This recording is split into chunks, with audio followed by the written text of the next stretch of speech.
professor Jorge Canhoto. É? Bem, acho que podemos continuar com a nossa reunião da Comissão de Educação e Ciência.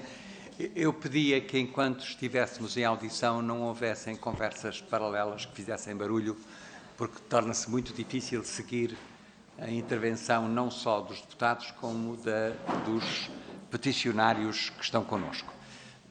Tendo feito esta breve intervenção, eu gostava de dar as boas-vindas ao professor Jorge Canhoto, que está connosco. Acho que, não sei se me ouve, se me está a ouvir. Consegue-me ouvir? Estou a ouvir perfeitamente. Muito bem. Que é presidente da direção do Centro de Informação de Biotecnologia e que nos pediu esta audiência, no fundo, para nos dar também a perceber a evolução deste grande domínio do conhecimento que é a biotecnologia aplicada. Eu só ia relembrar todos os presentes de que o peticionário vai ter 10 minutos no início para fazer a sua intervenção inicial, terá 10 minutos no fim para responder às questões e esclarecimentos que lhe forem pedidos. Pode usar estes 20 minutos no total da forma que entender. Se quiser usar 8 no início e 12 no fim, ou 12 no início e 8 no fim, é perfeitamente possível. E depois os grupos parlamentares terão cada um 3 minutos para as suas perguntas. E eu dava de imediato a palavra ao professor Jorge Canhoto, dando-lhe também as boas-vindas à nossa Comissão e à Casa da Democracia. Senhor professor. Bom, estão-me a ouvir, não estão? Estamos a ouvir. Bom, boa tarde a todos. Em primeiro lugar, eu gostaria de cumprimentar o Sr. Presidente da Comissão de Educação e Ciência da Assembleia da República, o professor Alexandre Quintanilha, que já conheço de outras atividades. Cumprimentar também as excelentíssimas senhoras deputadas e os excelentíssimos senhores deputados e agradecer a oportunidade que dão ao CIB de dar a conhecer aquilo que são as suas atividades e também mais especificamente estas novas tecnologias genómicas. Eu gostaria, se calhar, de começar por referir brevemente porque é que eu estou aqui e o que é o CIB. Portanto, eu sou o presidente do CIB desde o ano passado, por eleição dos consórcios. Sou, em termos profissionais, sou professor na Universidade de Coimbra, onde exerço também investigação no Departamento de Ciências da Vida da Faculdade de Ciências e Tecnologia. Em relação ao CIB, o CIB é uma organização privada sem fins lucrativos. Tem associados que são pessoas coletivas e tem associados que são pessoas individuais. A maioria deles são cientistas, mas também pessoas que se interessam por estas tecnologias e que não são propriamente especialistas. O objetivo do CIB, como o nome indica, é dar a conhecer a biotecnologia e qual a sua importância em termos científicos, económicos e também cada vez mais do ponto de vista social.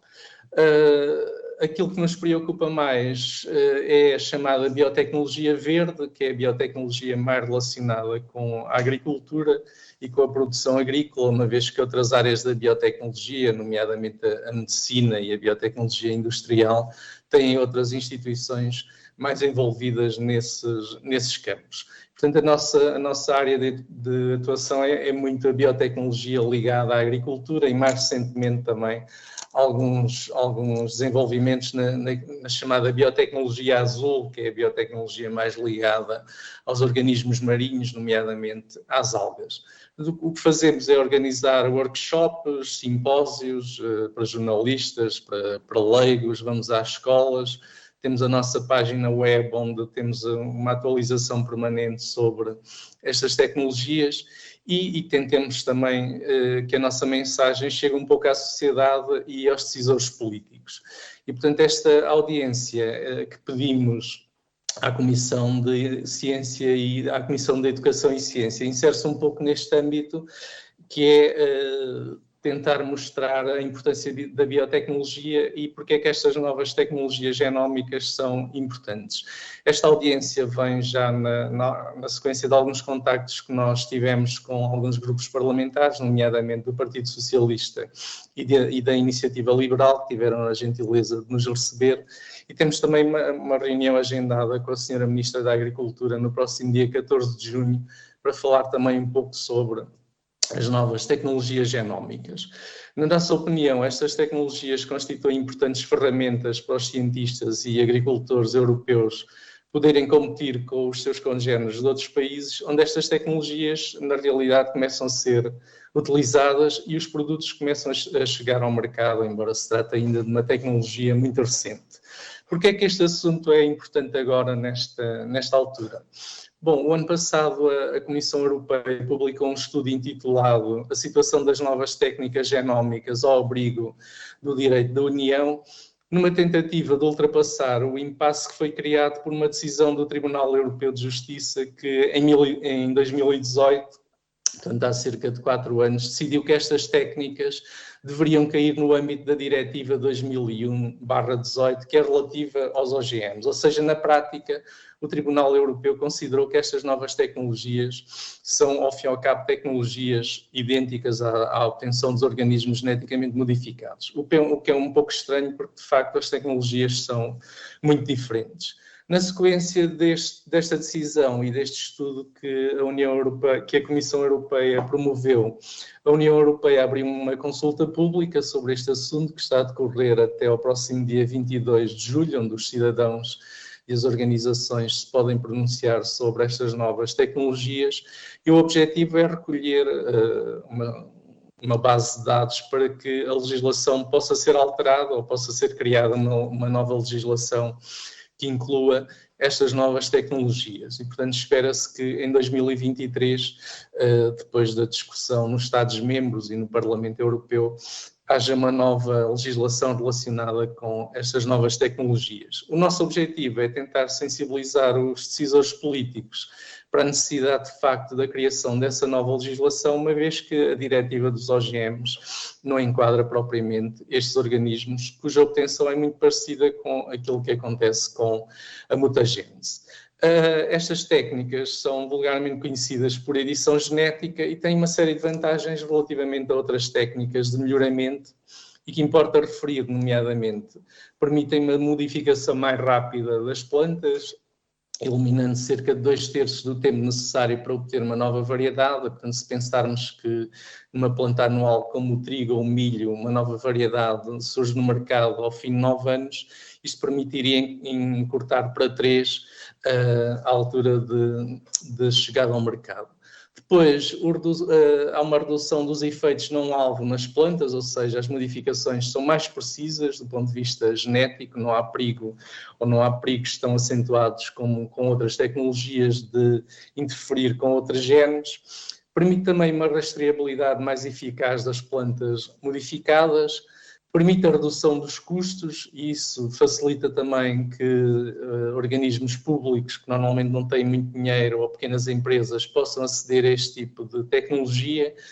Ajuda, de certa maneira, a democratizar os benefícios da agricultura, que são muito naqueles países mais industrializados, mas com esta tecnologia podem ser bastante interessantes em países onde a produção de alimentos é mais complicada, como em África, na Ásia, em alguns países da América Latina. Permite a entrada no mercado daquilo que vulgarmente se chama as espécies órfãs, ou seja, espécies que são muito interessantes do ponto de vista agrícola, mas por qualquer razão não chegam aos mercados, e a chegada destas espécies seria também importante, uma vez que permitiria aumentar a diversidade dos alimentos que consumimos. E depois são importantes porque todos nós sabemos, acabamos de sair ou ainda estamos numa pandemia, temos agora uma guerra na Europa, temos um aumento contínuo da população, temos as alterações climáticas, tudo isso impacta a produção agrícola e é necessário cada vez produzir mais e melhor. E finalmente importa referir a uma escala mais europeia, que é para atingir os objetivos das estratégias da biodiversidade e do prado ao prato, estas tecnologias são absolutamente fundamentais. E noutros países elas já permitiram que variedades de arroz, milho, soja e de outras plantas chegassem ao mercado. As pessoas podem se interrogar um pouco porque é que é necessário modificar as plantas, qual é que é esta obsessão dos cientistas em modificar as plantas. Isto não é uma obsessão, é uma realidade que surge daquilo que se passa na natureza, ou seja, todos os anos surgem novas pragas, é preciso produzir plantas que sejam capazes de resistir a essas pragas, a população está continuamente a aumentar, a segurança alimentar necessita de ser mantida e, portanto, estas tecnologias são muito importantes para que, em termos globais e em termos europeus e em termos nacionais, se possam atingir os objetivos da segurança alimentar. E, para terminar, parece-nos também que é importante que a nova legislação reflita não a maneira como as plantas são obtidas, mas o produto final, ou seja, se as plantas são de facto interessantes ou se colocam algum perigo em termos de saúde pública. Há agências reguladoras na Europa e noutros países que podem fazer isso com muita facilidade e, portanto, a legislação deve centrar-se no produto final e não na maneira como o produto é obtido. Muito obrigado, Sr. Presidente. Para já era isto. Muito obrigado, professor Jorge Canhoto. Também agradecer a forma bastante sintética com que conseguiu em menos de 9 minutos transmitir algumas das ideias mais importantes à volta deste tema. Agradeço também a sua capacidade de síntese. Eu passaria desde já a palavra aos grupos parlamentares, começando pelo Partido Socialista, a quem dou a palavra, a deputada Maria João Castro, tem 3 minutos. Ora, boa tarde, Sr. Presidente, caras e caros colegas e portanto, boa tarde, portanto, professor Dr. Jorge Canhoto, a quem agradeço a disponibilidade do CIB para fazer esta reflexão tão importante na nossa comissão, num tema que se tornou muito importante, tendo em conta, como disse, o contexto em que vivemos, de pandemia, de alterações climáticas, de uma guerra, agora em continente europeu, de um enorme crescimento demográfico, seremos 9 mil milhões em meados deste século e, portanto, tudo isto nos coloca perante um cenário bem difícil para o qual é importante dar uma resposta. E é evidente, como sempre foi, que a resposta virá do conhecimento e, tanto da ciência. Aliás, vimos isto durante a pandemia Covid, em que as técnicas de genómica foram também muito importantes para resolver. E como foi mostrado aqui, as ferramentas biotecnológicas podem desempenhar um papel muito importante ao produzir variedades mais produtivas e mais resistentes. E percebemos também as preocupações expostas aqui com o facto de a União Europeia ter sido menos célere que outros países, nomeadamente do continente americano, a tomar medidas. Agora é importante, reforçar que na União Europeia temos 27 países e os 27 países, portanto, decidem. E como foi aqui, portanto, reconhecido, a União Europeia mandou fazer um estudo sobre este assunto a 29 de abril de 2021 e há uma nova, portanto, proposta para modificar a legislação sobre estas técnicas e que incluem a edição, portanto, genética, fazendo parte da política, portanto, europeia do Green Deal e da, portanto, estratégia do Farm to Fork. Agora, existe um escrutínio democrático que é importante fazer e continua a haver algumas preocupações. O Conselho, tanto europeu, tem exigido estudos de impacto em todas as medidas. Por exemplo, há preocupações com a segurança de algumas medidas, há preocupações com o impacto ambiental na biodiversidade, há preocupações com a coexistência destas práticas com uma agricultura orgânica livre de alterações, genéticas, e ainda com a rotulagem destes produtos, tendo em conta o direito que os consumidores têm a uma informação plena e a terem o direito de, optar. Portanto, creio que todas as medidas, legislativas irão, procurar conciliar um elevado nível de, proteção da saúde humana, da saúde animal, do meio ambiente, com ganhos e, benefícios que a inovação tecnológica traz sempre. Muito obrigada. Muito obrigado, Sra. Deputada. Eu passo de imediato a palavra ao deputado Rui Cruz, do PSD, para a sua intervenção. Obrigado, Sr. Presidente.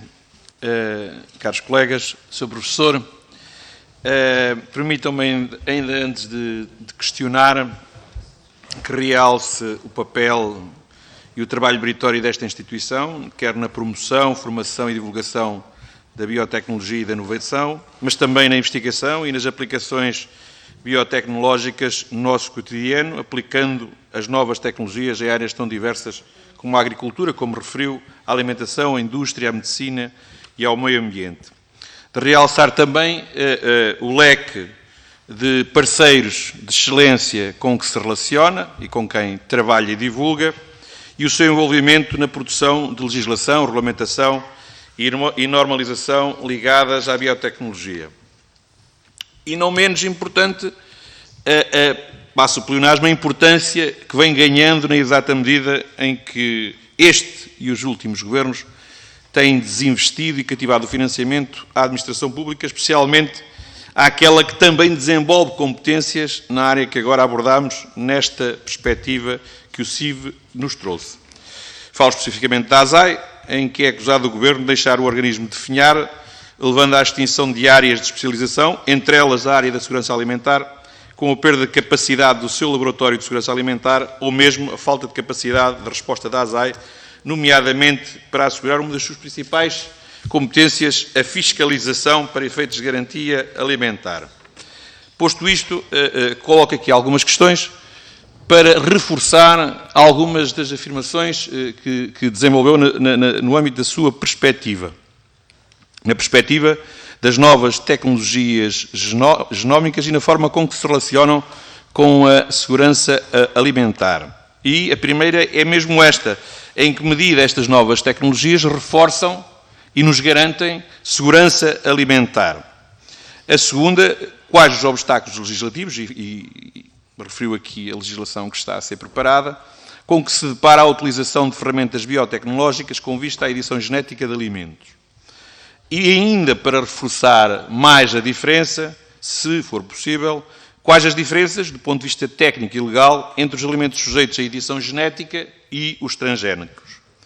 Do ponto de vista da segurança dos alimentos, se está devidamente garantida a segurança dos alimentos sujeitos a estas práticas. Obrigado. Muito obrigado, Sr. Deputado. Eu passo a palavra ao deputado Gabriel Mitar Ribeiro, do Chega. Senhor Presidente, senhoras e senhores deputados, eu não sei se falo para ali, daqui. Sim, desculpa. Não posso usar uma expressão sensível do Chega, um olho no burro, outro no cigano. Mas pronto, eu queria saudar o trabalho da CIB, na pessoa do professor Jorge Canhoto, e que tentou sensibilizar, e creio que conseguiu aqui a Comissão, os deputados, e usa a redundância, é que esta questão de facto é sensível e é fundamental envolver cada vez mais a opinião pública neste tipo de questões, não é?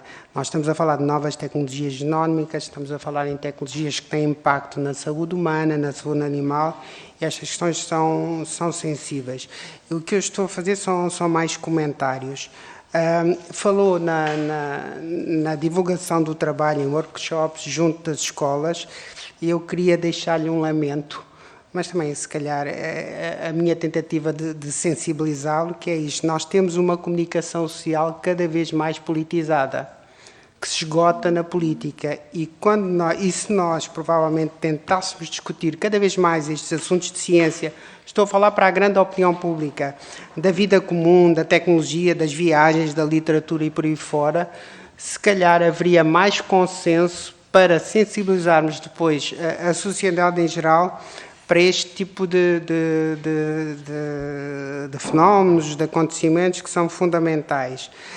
Uma última nota que gostaria de deixar, como sugestão também, é que se este tipo de sensibilização, além de ser feito nos grandes centros, fosse também direcionada para distritos. Nós temos um país muito centralizado, mas para distritos onde as questões ligadas à agricultura são mais sensíveis, por exemplo, Santarém, Leiria, e fazer um trabalho mais focado aí com as associações, com as escolas, associações de atividades ligadas ao setor primário, sobretudo à agricultura, para este tipo de sensibilidade que é fundamental. Portanto, por mim e na representação do Chega, estou sensibilizado, faço votos para que o trabalho continue e continue com o impacto que merece. Muito obrigado. Muito obrigado, Sr. Deputado. Passava agora a palavra à deputada Carla Castro, da Iniciativa Liberal, para a sua intervenção. Bem, muito obrigada, Sr. Presidente. Muito obrigada por nos trazerem esta petição e este tema em concreto. Eu creio que é muito importante contribuir para a sensibilização do tema não só da biotecnologia, mas em concreto os temas que são temas complexos, nomeadamente a tecnologia genómica, como já foi comentado, que são temas sensíveis e pertinentes de serem abordados. Eu também gostaria de enaltecer e de agradecer em especial no que estes debates, no que eu sinto em particular que estes debates contribuem para uma percepção da agricultura como um setor avançado do ponto de vista da tecnologia. Permitam-me que comente que muitas vezes sinto um comentário, muitas vezes quase que simplificado, quase num ponto de vista de agricultura intensiva e não intensivo, e parece haver um certo alinhamento até do ponto de vista do legislador e do debate público face à realidade e à subavaliação da tecnologia neste setor. Isto passa-se na biotecnologia, na água, na geolocalização, em tantos temas nestas áreas. E, portanto, eu acho que estas petições também nos fazem refletir, também não só evoluir enquanto legislador, mas colocar quase como o âmbito de um upgrade, seria um termo adequado neste sentido, em relação a estes temas. E creio que, do nosso ponto de vista, é importante nós casarmos as diversas realidades, como a proteção do consumidor, a informação ao consumidor, por um lado, sempre tudo isto, obviamente, em relação aos temas de que estamos a falar, o respeito pelo ecossistema e a biodiversidade, obviamente isso já é uma forma de abordarmos todos estes temas, mas também da promoção da investigação e desenvolvimento e da inovação em geral, tema que inclusivamente nós temos objetivos tão prementes do ponto de vista nacional e que é importante termos isto em todas estas ações. Eu gostaria, de uma forma muito sucinta, de colocar alguns desafios, algumas perguntas mais genéricas, que é, face ao conhecimento concreto que tem destas áreas, se vê alguma estratégia para estimular e atrair financiamento nas áreas da biotecnologia, se sente que medidas é que poderiam ser feitas para dinamizar mais, juntamente com o tecido empresarial, como forma também de dinamização do crescimento económico, e mais do ponto de vista da ciência, e se em relação aos procedimentos e numa proposta para um simplex para a ciência, se sente que há uma necessidade de descomplexificação nesta área e se sim, se tem alguma sugestão concreta nesta área. Obrigado. Muito obrigado, Sra. Deputada. Acho que não temos mais nenhumas intervenções dos grupos parlamentares e, portanto, eu passaria de imediato a palavra ao professor Jorge Canhoto para responder, comentar aquilo que ouviu dos vários deputados e deputadas que intervieram. Muito obrigado, Sr. Presidente. Muito obrigado, Sr. Presidente. Agradeço os comentários e as intervenções das senhoras deputadas e dos senhores deputados. Gostaria de dizer os elogios que foram feitos ao CIB. Eu sou só presidente do CIB há um ano, portanto, o presidente anterior foi o professor Pedro Fevereiro, e acho que esses elogios e ficam bem a ele, porque durante muitos anos, mais de 20 anos, foi ele a pessoa que deu a cara pelo CIB e, portanto, acho que esses elogios devem ser endereçados à pessoa que mais concretamente esteve à frente do CIB durante os últimos anos. Agora, tentando responder às questões e fazendo alguns comentários, julgo que a senhora deputada do PS, eu não percebi o nome, peço desculpa, Maria João Castro.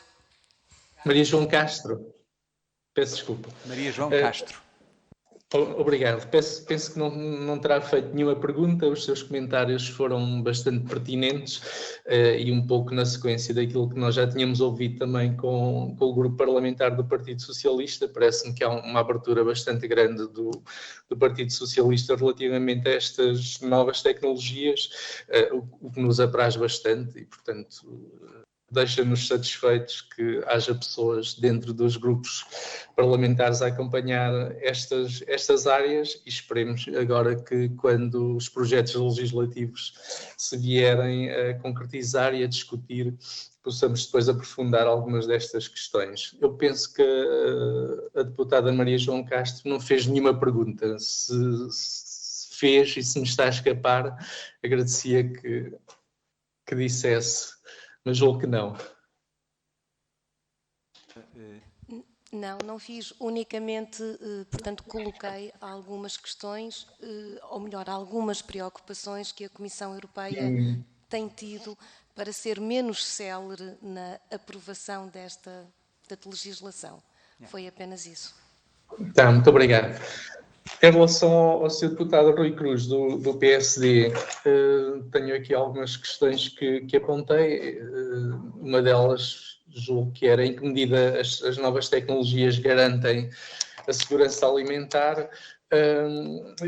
Quando nós falamos de segurança alimentar, falamos de duas coisas um pouco diferentes e que às vezes se confundem, que é, por um lado, é a segurança dos alimentos. Aquilo que nós comemos deve ter segurança e, portanto, as pessoas não devem consumir alimentos que não estejam devidamente certificados. E, portanto, nessa perspectiva, acho que a Europa é talvez a zona do globo onde nós podemos ter mais confiança naquilo que consumimos, porque temos uma agência de regulação que é a EFSA, que é uma agência bastante competente, e depois os próprios países, em Portugal, a própria EDGAV, têm pessoas muito competentes e que se preocupam de uma maneira muito intensa com esta situação e, portanto, do ponto de vista dos alimentos que consumimos, acho que não temos problemas de maior e que essa segurança está assegurada. Do ponto de vista da segurança alimentar global, ou seja, termos a quantidade de alimentos que nós necessitamos para consumir sem que isso cause problemas de maior, aí infelizmente as coisas já não são tão boas, ou seja, o último estudo da FAO diz-nos que há perto de 1.000 milhões de pessoas que não têm segurança alimentar, ou seja, não têm alimentos suficientes para uma dieta apropriada. Isso acontece por várias razões. Eu também não quero aqui vender a biotecnologia como uma tecnologia que vai resolver todos os problemas da humanidade. Todos sabemos que isso não é possível. Muitas vezes isso tem a ver com problemas locais, como estamos a ver agora, infelizmente, no nosso continente. Mas também é verdade que para haver alimentos para toda a gente é preciso que eles sejam produzidos. E com o constante aumento da população, que se estima, como já foi referido pela senhora deputada Maria João Castro, que se estima chega aos 9.000 milhões de habitantes em 2050 e eventualmente 10.000 milhões em 2100, nessa altura provavelmente já não estaremos cá para ver, mas isso requer que a produção de alimentos tenha que ser assegurada de forma contínua e estamos a ver que as alterações climáticas vão ter grande impacto na produção de alimentos, especialmente em países como o nosso, em que as temperaturas é expectável que elas aumentem muito e a disponibilidade de água seja mais reduzida e sem água não há agricultura e, portanto, se nós não tivermos plantas que sejam capazes de suportar melhor essas condições ambientais, não conseguimos aumentar a produção da maneira que é necessária. E, portanto, relativamente a esta primeira pergunta, era este comentário que eu tinha a fazer. Em termos das limitações legislativas, bom, as limitações legislativas decorrem mesmo daquela decisão que foi tomada pelo Tribunal de Justiça Europeu, que equiparou as novas tecnologias genómicas à diretiva dos OGMs. E, portanto, atualmente na Europa, estas novas tecnologias são reguladas pela diretiva dos OGMs, o que é muito estranho porque os OGMs já têm sido muito discutidos e, portanto, consistem na obtenção de plantas geneticamente modificadas através da inserção de genes que podem ser de outros organismos ou podem ser da própria planta. Isso causa uma modificação no genoma da planta, que pode ser mais acentuada ou menos acentuada. Normalmente é só um número reduzido de genes, que não tem grandes implicações, mas estas novas tecnologias são diferentes dos OGMs porque elas permitem alterações muito pontuais no genoma, alterações muito simples, que são equiparadas às mutações que são obtidas por outros métodos, nomeadamente métodos químicos e métodos físicos. Não sei se os senhores deputados têm essa ideia, mas todos os anos chegam ao mercado dezenas de variedades que são obtidas por mutagênese e elas são comercializadas, são também modificações genéticas, ninguém fala disso, ninguém se preocupa com isso. As novas técnicas genómicas permitem fazer isso de uma forma muito mais precisa e muito mais eficaz. E estão a ser reguladas de uma maneira completamente diferente da obtenção de plantas por outros processos. Parece não fazer muito sentido. Em relação às diferenças entre a edição genética e a transformação genética, também de alguma maneira referi isso há pouco.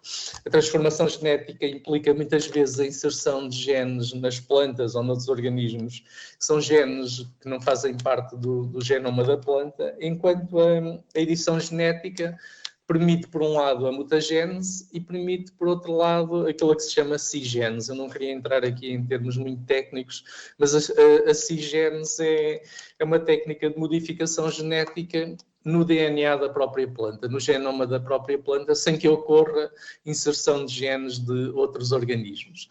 Por exemplo, um exemplo que eu posso dar, uma coisa simples de entender. As maçãs, por exemplo, quando nós cortamos as maçãs, elas ficam castanhas.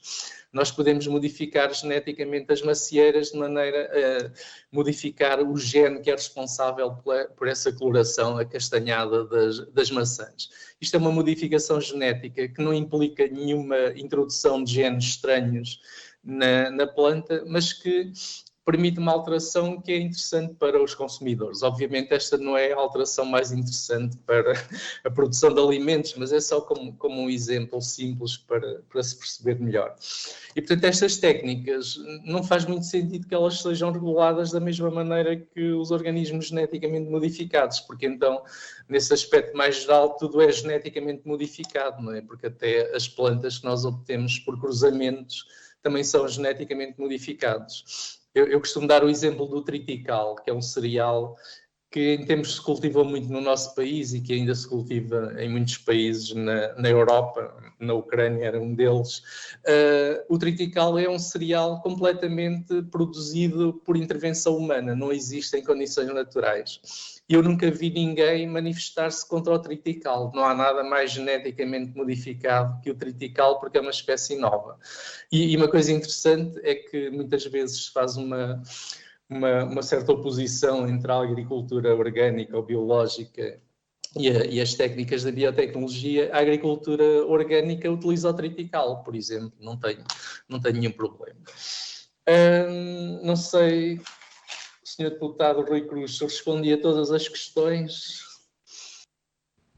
Tem 30 segundos para terminar, Sr. Professor. Acho que havia mais uma questão do deputado Micá Ferreira relativamente à divulgação, não é? E àquilo que se faz.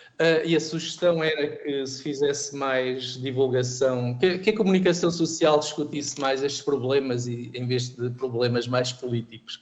Nós, sem querer puxar a brasa à nossa sardinha, também temos organizado workshops para jornalistas, para lhes dar também alguma informação do mundo da biotecnologia, para que eles possam divulgar melhor estas tecnologias, e ainda em relação àquilo que o Sr. Deputado também sugeriu, a realização de atividades mais no mundo rural, digamos, em distritos mais para o interior. Devo dizer que nós também fazemos isso, muito em Castelo Branco, em Santarém, em Évora, e, portanto, em diferentes locais mais do interior. Bom, não quero ocupar mais o vosso precioso tempo. Sr. Presidente, agradeço muito a disponibilidade da Comissão e, caso seja preciso alguma informação mais técnica, o CIB está disponível para ajudar naquilo que julgarem necessário. Muito obrigado, Sr. Professor. Muito obrigado por estar aqui connosco. Muito obrigado também à referência ao Professor Pedro Favreiro, que esteve à frente do CIB durante muito tempo e que trabalhou de forma muito importante para o desenvolvimento destas tecnologias. Agradeço a sua presença, agradeço aos senhores deputados as vossas intervenções e até uma próxima.